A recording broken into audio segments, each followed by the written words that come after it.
जी, आज का जो हमारा टॉपिक है डियर स्टूडेंट्स, ये है कंडीशनल सेंटेंसेस का। हम इन्हें कंडीशनल सेंटेंसेस भी कहते हैं और हम इन्हें कंडीशनल्स भी कहते हैं। डियर स्टूडेंट्स, कंडीशनल जो सेंटेंसेस हैं ये चार तरह के होते हैं।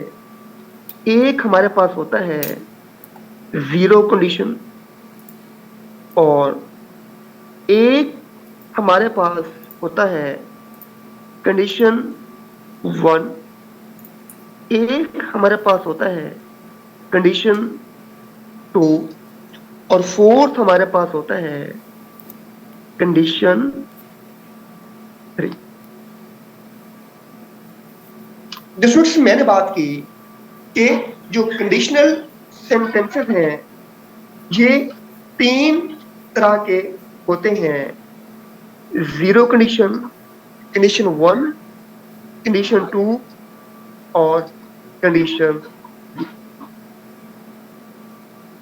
हर कंडीशनल सेंटेंस में दो क्लॉजेस होती।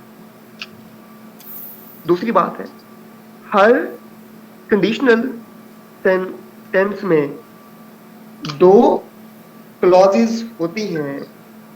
एक हमारे पास होती है इफ क्लॉज, और एक हमारे पास होती है main clause. Difference, if clause में कोई कंडीशन होती है, कोई शर्त होती है, और मेन क्लॉज में उस कंडीशन का रिजल्ट होता है या उस कंडीशन का कॉन्सिक्वेंस हो। ये हमारी दूसरी बात। कंडीशनल सेंटेंसेस दो तरह के होते हैं, इफ क्लॉज और मेन क्लॉज। इफ क्लॉज में कोई कंडीशन होगी और मेन क्लॉज में कोई रिजल्ट होगा या कोई कॉन्सिक्वेंसेस। एक बात याद रहे कि इफ क्लॉज और मेन क्लॉज के दरमियान जो है कॉमा है। इफ क्लॉज और मेन क्लॉज के दरमियान कॉमा आएगा। For instance, if he works comma he will. अब देखो बच्चों, ये हमारे पास इफ क्लॉज है, इसमें कंडीशन है ही विल पास, इसमें रिजल्ट है, और देखिए दरमियान में कॉमा आया। अगर आप पहले मेन क्लॉज देते हैं तो आप दे सकते हैं he will pass, he will pass if he works. अब इससे पहले कॉमा बिल्कुल भी नहीं है। तो डियर स्टूडेंट्स, ये तीन बेसिक बातें समझ आ गई मेरे स्टूडेंट्स को कि कंडीशनल सेंटेंसेस चार तरह के होते हैं। हर कंडीशनल सेंटेंस में दो क्लॉजेस होती हैं। एक होती है इफ क्लॉज, एक होती है मेन क्लॉज। इफ क्लॉज में कंडीशन होगी, मेन क्लॉज में रिजल्ट होगा, और इफ क्लॉज और मेन क्लॉज के दरमियान कॉमा आएगा। अगर आप पहले मेन क्लॉज इस्तेमाल करेंगे तो फिर इफ से पहले कॉमा बिल्कुल भी नहीं आएगा। ये स्टूडेंट्स काइंडली कंफर्म करेंगे कि यहां तक बात क्लियर होगी आप लोगों को। प्लीज मुझे कंफर्म करेंगे। गुड हो गया। स्टूडेंट्स, अब हम बारी बारी इन तमाम कंडीशनल्स को पढ़ते हैं, और सबसे पहले है हमारे पास एक बात जो हम देखते हैं। डिफरेंस, कंडीशनल सेंटेंस को पढ़ने के लिए ये दो चीजें जरूरी हैं। सबसे पहले हम कंडीशनल सेंटेंस का स्ट्रक्चर पढ़ेंगे, या हम कंडीशनल सेंटेंस का स्ट्रक्चर लाजमी पढ़ेंगे और हम कंडीशनल सेंटेंस का यूजेज पढ़ेंगे। कंडीशनल सेंटेंसेस इन दो चीजों पे चलेगा कि एक स्पेसिफिक कंडीशन का यूजेज क्या है, यानी कि इसका इस्तेमाल क्या है, दूसरा इसका स्ट्रक्चर क्या है, या इसकी बनावट क्या है। देखिए, टीचर जो है वो बच्चे को यूजेज के बगैर लेके चलते हैं। जब आप यूजेज के बगैर कंडीशनल पढ़ाएंगे तो बच्चा कंडीशनल मिक्स कर देगा, बच्चे को कंडीशनल की समझ नहीं आएगी। तो मेक श्योर जो भी कंडीशनल सेंटेंसेस पढ़ें तो इनको दो तरह से पढ़ें, ये उसका यूजेज क्या है, उसका इस्तेमाल क्या है, और दूसरा उसका स्ट्रक्चर। तो डियर स्टूडेंट्स, हम अपनी बात पे चलते हैं और सबसे पहले हम अपने जीरो कंडीशन को पढ़ते हैं। जीरो कंडीशन को हम पढ़ते हैं और डिटेल में पढ़ते हैं। सिंपल सी बात है स्टूडेंट्स, सबसे पहले हम इसका यूजेज पढ़ेंगे कि जीरो कंडीशन का इस्तेमाल क्या है, इसका यूजेज क्या है। डियर स्टूडेंट्स, आप जीरो कंडीशन में यूनिवर्सल ट्रूथ की बात करते हैं, यूनिवर्सल ट्रूथ की बात करते हैं या जनरल फैक्ट की बात करते हैं, ये इसका यूज है। क्योंकि जब भी आपने कंडीशनल में यूनिवर्सल ट्रूथ इस्तेमाल करना हो या जनरल फैक्ट इस्तेमाल करना हो तो आप लोग उसको जीरो कंडीशन में इस्तेमाल करें। अगर हम इसके डियर स्टूडेंट्स स्ट्रक्चर की बात करें तो डियर स्टूडेंट्स, जैसे कि हमारे पास दो क्लॉजेज हैं, एक है हमारे पास, तो इफ क्लॉज में भी प्रेजेंट इंडेफिनेट टेंस होगा और मेन क्लॉज में भी प्रेजेंट इंडेफिनेट टेंस होगा। सिंपल सी बात है, जीरो कंडीशन में यूजेज क्या है, यूनिवर्सल ट्रूथ होगा या जनरल फैक्ट होगा। स्ट्रक्चर क्या होगा कि दोनों क्लॉज में हम प्रेजेंट इंडेफिनेट टेंस इस्तेमाल करेंगे, हम कोई और टेंस इस्तेमाल नहीं कर सकते। हम एग्जांपल देते हैं। पर देखो, मैं कहता हूं if we boil water comma it dash, अब आप जवाब देंगे इट इवेपोरेट होगा या बीटा होगा इट विल इवेपोरेट। शाबाश, आप खुद बताएं क्या होगा, अल्फा होगा या बीटा होगा। इफ वी बॉयल वाटर, भाई सिंपल सी बात, देखिए वाटर का बॉयल करना और उसका इवेपोरेट होना ये एक यूनिवर्सल फिनोमेनन है कि देखो वाटर को इवेपोरेट करेंगे, जब आप वाटर को बॉयल करेंगे तो उसने इवेपोरेट होना है। देखिए ये है हमारे पास यूनिवर्सल ट्रूथ, ये हम बीटे को ग्रास्प करें। मैं कहता हूं कि इफ वी डैश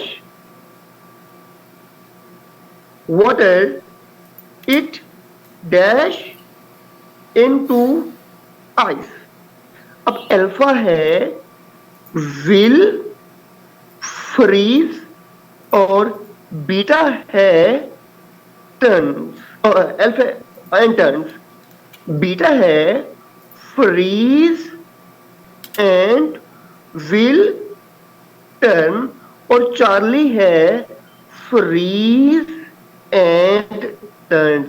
बताइए कौन सा एक आंसर है, अल्फा, बीटा या चार्ली? पता है, शाबाश। If we dash water, very good हो गया, Charlie is the right answer. If we freeze water it turns into ice. Universal truth है।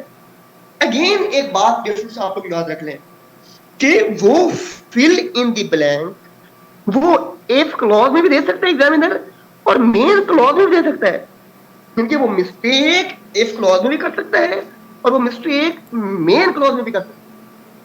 तो मेरे बच्चों को जीरो कंडीशनल अच्छी तरह समझा के बता दें कि जीरो कंडीशन है क्या, इसका यूजेज क्या है, इसका स्ट्रक्चर क्या है, और साथ में इसकी एग्जांपल भी।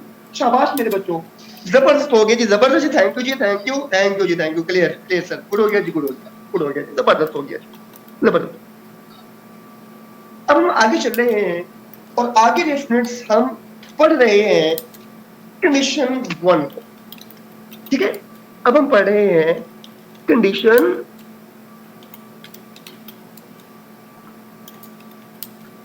कंडीशन 1 को, और सबसे पहले हम कंडीशन 1 का यूजेज पढ़ेंगे। क्या पढ़ेंगे इसका डियर स्टूडेंट्स? हम इसका यूजेज पढ़ेंगे डियर स्टूडेंट्स। कंडीशन 1 का जो यूजेज है ये इस्तेमाल होता है प्रेजेंट फ्यूचर पॉसिबिलिटीज में, प्रेजेंट फ्यूचर पॉसिबिलिटीज में। अगर हम इसके स्ट्रक्चर की बात करें डियर स्टूडेंट्स, तो इसका जो स्ट्रक्चर है, इफ क्लॉज में प्रेजेंट इंडेफिनिट और मेन क्लॉज में फ्यूचर इंडेफिनिट इस्तेमाल होगा। सिंपल सी बात है, इस क्लॉज में प्रेजेंट इंडेफिनिट और मेन क्लॉज में फ्यूचर इंडेफिनिट। अब देखिए मैं कहता हूं if he works comma he dash, क्या होगा? बताओ क्या होगा? ही विल पास होगा या ही पासिस होगा? बताओ शाबाश, क्या होगा? अब देखो भाई, ये प्रेजेंट फ्यूचर पॉसिबिलिटीज है, तो if he works he will pass, और ये कोई यूनिवर्सल ट्रूथ नहीं है, ये कोई यूनिवर्सल ट्रूथ नहीं है, इसलिए हम इसे जीरो कंडीशन में इस्तेमाल कर ही नहीं जा।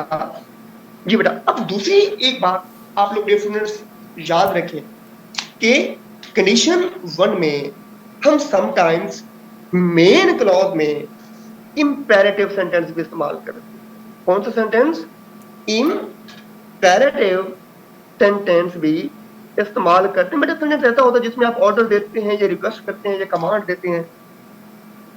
देखो मैं कहता हूं if you drink comma don't drive.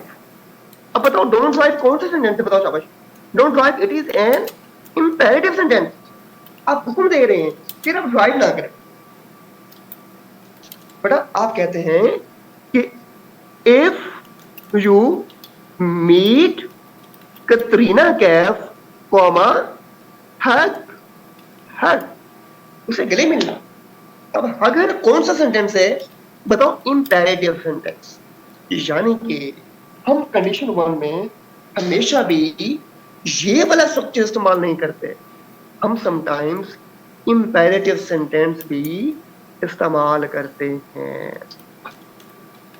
मेरे बच्चों को कंडीशन 1 क्लियर होगी? प्लीज कंफर्म करेंगे मुझे। बेटा होगी कंडीशन 1 क्लियर? शाबाश, मुझे कंफर्म करेंगे।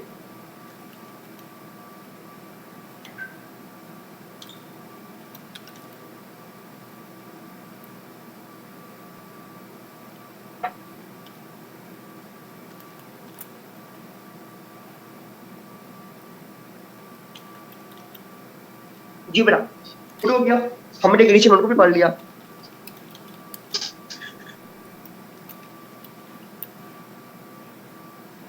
चलो जी, चलो थैंक यू, थैंक यू। किसी बात पे आ गई है तो आ तो गई है ना, अगर किसी बात पे क्लियर हो गई है तो क्लियर हो गई तो ये काफी है। अब आगे चलते हैं हम, और आगे हमारे पास डियर स्टूडेंट्स कंडीशन 2। अब कंडीशन 2 बड़ी मजे की है। कंडीशन 2 बड़ी मजे की है। कंडीशन 2 कि अगर हम यूजेज की बात करें तो कंडीशन 2 में हम दो चीज इस्तेमाल करते हैं। या तो हम इमेजिनेशन इस्तेमाल करते हैं यूसेज में, या हम अनरियल सिचुएशन इस्तेमाल करते हैं। कंडीशन 2 में या हम इमेजिनेशन इस्तेमाल करते हैं या हम अनरियल सिचुएशन इस्तेमाल करते हैं। अगर हम इसके स्ट्रक्चर की बात करें डियर स्टूडेंट्स, तो इफ क्लॉज में स्ट्रक्चर होगा और मेन क्लॉज में स्ट्रक्चर क्या होगा, अभी देख लेते हैं। इफ क्लॉज में आप वर्ब की सेकंड फॉर्म इस्तेमाल करेंगे, या इफ क्लॉज में आप वर इस्तेमाल करेंगे, दोनों ठीक है। और मेन क्लॉज में आप वर्ब की वुड प्लस फर्स्ट फॉर्म इस्तेमाल करें। इफ क्लॉज में ये तो सेकंड फॉर्म होगा या वर होगा, और मेन क्लॉज में वुड प्लस फर्स्ट फॉर्म होगा। अब एग्जांपल देखते हैं। मैं कहता हूं if he worked, comma he dash, क्या होगा बताओ? ही पास्ट होगा अल्फा, या ही विल पास होगा बीटा, या चार्ली होगा ही वुड पास। क्या होगा बताओ शाबाश? If he works, very good हो गया, तो वुड प्लस फर्स्ट फॉर्म इस्तेमाल करेंगे। If he works he would pass will be right answer. अब हम एक पर भी एग्जांपल देख लेते हैं मेरे बेटा। गुड हो गया। मैं कहता हूं if she dash a queen she would marry a king. अब क्या होगा? If she is a queen, if she was a queen, या if she were a queen, बताओ क्या होगा? If she dash a queen, she would marry a king. Very good हो गया। If she is भी गलत है, if she was भी गलत है, if she were, क्योंकि ये सिर्फ इमेजिनेशन है, इमेजिनेशन है। Question opposite. तो मेरे बेटा हमने डिस्कस किया है कि हम इफ क्लॉज में या तो सेकंड फॉर्म इस्तेमाल करेंगे या हम वर का भी इस्तेमाल कर सकते हैं। If he were a queen she would marry a king, ये भी बिल्कुल ऑलराइट होगी। क्लियर मेरे बच्चों को? शाबाश। कंडीशन 2 समझ आ गई मेरे बच्चों को? प्लीज चैट में बताएंगे कि कंडीशनल 2 मेरे बच्चों को समझ आ गया है? प्लीज बताएंगे चैट में। शाबाश हो गया, एक्सीलेंट हो गया, गुड हो गया। अब हम चलते हैं डियर स्टूडेंट लास्ट कंडीशन पे, जो कि हमारी कंडीशन 3। अब कंडीशन 3 में इसके अगर हम यूजेज की बात करें तो कंडीशन 3 का जो यूजेज है ये होता है जी पास्ट इम्पॉसिबिलिटीज के लिए। अब ऐसी बात जो मुमकिन ही नहीं है। अगर हम इसके स्ट्रक्चर की बात करें डियर स्टूडेंट, तो इसके स्ट्रक्चर में इफ क्लॉज में हैड प्लस थर्ड फॉर्म, और इफ क्लॉज में हैड प्लस थर्ड फॉर्म, और मेन क्लॉज में would have plus third form. If clause में हैड प्लस थर्ड फॉर्म और मेन क्लॉज में would have plus third form. जैसे कि एग्जांपल है कि if he had worked, comma he would have passed. देखो, if he had worked, had plus third form, would have passed, would have plus third form हमारे पास आ गए। तो third condition is very simple. अब बात यहाँ तक नहीं है, जहाँ तो बड़ी सिंपल सी बात थी कि हमने कंडीशन सेंटेंस की बेसिक बातें समझ ली, सब कुछ जो हमने समझ लिया। अब ये स्टूडेंट्स हम एक सबसे इंपॉर्टेंट बात पढ़ने लगे हैं और वो है हमारी इनवेरिएंट। वो हमारी क्या है स्टूडेंट? इनवेरिएंट। अब इनवेरिएंट के बारे में कुछ बातें आप जान लें। पहली बात तो ये कि जो इनवेरिएंट होगी ये सिर्फ सेकंड और थर्ड कंडीशन की होगी। बस इनवेरिएंट सेकंड कंडीशन की होगी या थर्ड कंडीशन की होगी, ये फर्स्ट कंडीशन की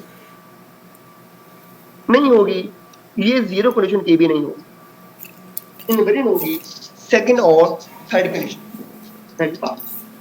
पर दूसरी बात ये है कि इनवेरिएंट में आप इफ को रिमूव कर देते हैं, इफ को ओमिट कर देते हैं, आप इफ को निकाल देते हैं सेंटेंस से। जब इनवेरिएंट करते हैं, जब आप इनवेरिएंट करेंगे तो इफ को ओमिट कर देंगे, इसको उड़ा देंगे और आप इफ की जगह पे उस सेंटेंस का हेल्पिंग वर्ब ले आएंगे।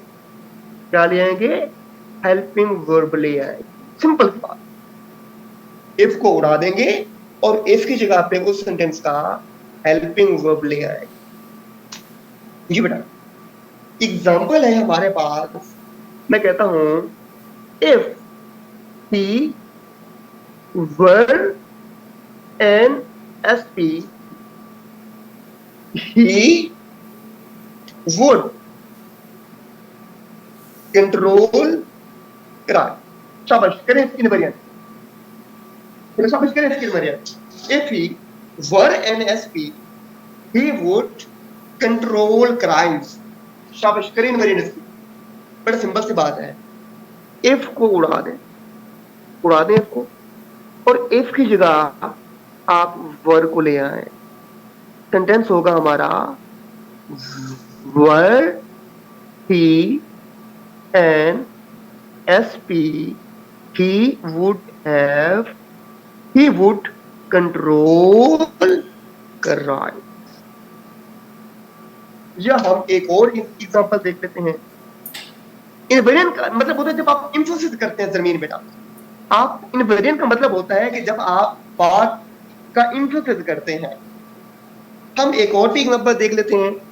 मैं कहता हूं if he worked comma he would pass. But invariant कहते हैं इंफोसिस देने के लिए, जोर देने के लिए करते हैं, बात को एम्फैटिकली करने के लिए कहते हैं। आप if he worked he would pass.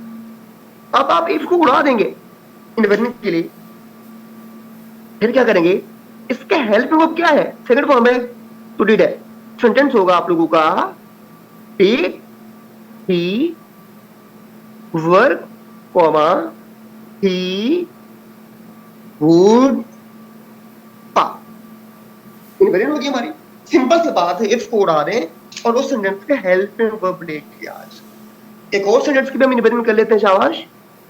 If he had worked, comma, he would have passed। तो बताओ क्या बनेगा इसका साथ? आप इसको उड़ा देंगे और इसकी जगह पे हैड लेके आ जाएंगे। तो सेंटेंस होगा हमारा had he worked, comma, he would have passed। मेरे बच्चों को इनवेरिएंट समझ आ गई? प्लीज कंफर्म करेंगे। बच्चों को इनवेरिएंट समझ आ गई है ना? इनवेरिएंट होती है इंफोसिस करने के लिए, जोर देने के लिए, और आप इफ को उड़ा देंगे। इफ की जगह पे आप उस सेंटेंस के हेल्प में लेके आ जाएंगे तो वो उसकी इनवेरिएंट बन जाए। अब देखो डियर स्टूडेंट्स, आप इफ